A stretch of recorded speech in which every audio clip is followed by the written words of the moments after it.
Students, today we are going to start with the First World War and its impact on the Manchester Code. How the Manchester were not able to regain the market after the First World War.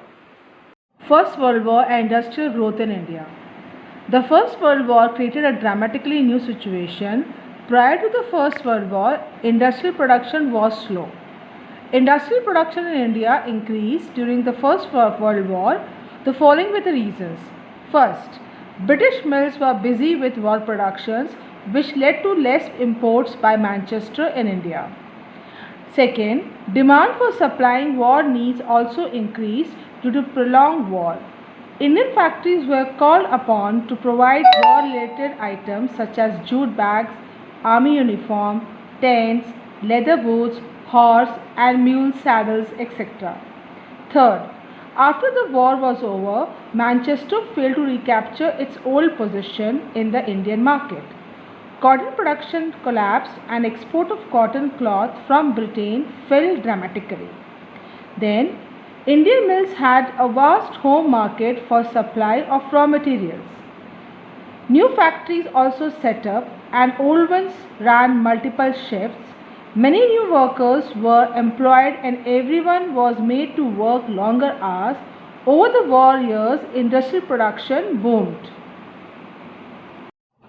Reason for Manchester failing to recapture Indian market after First World War. The following were the reasons. During the war years, Indian industries gradually consolidated their position by substituting foreign goods and captured the home market. The nationalist movement also gained ground under Mahatma Gandhi and his call for use of Swadeshi products was largely supported. Countries like Japan, US and Germany had modernized and Britain could not compete with them. The British economy crumbled after the World War and cotton production and export of cotton fell dramatically. As you all know that during that time, the small scale industries it predominated, whereas the large scale industries they were less in number. What was the reason for the small scale industries to predominate? First, large scale industries formed only a small segment of the country, mostly located in Bengal and Bombay. Over the rest of the country, small scale production continued to predominate. Only a small portion of our total industrial labor force worked in registered factories, 5% in 1911 and 10% in 1931. Rest worked in small workshops and household units, often located in alleys and by lanes. Handicraft industry production actually expanded in 20th century. Same was the case of handloom sector. While cheap machine-made thread wiped out the spinning industry in the 19th century, the weavers survived despite problems. In the 20th century, handloom cloth production expanded steadily, almost trembling between 1900 and 1940. Handicraft people adopted technology like fly shuttle, which improved production with excessively pushing up cost. There were several other innovations that helped weavers to improve the productivity and compete with the mill sector. Certain groups of weavers were in better position than others to survive the competition with the mill industries.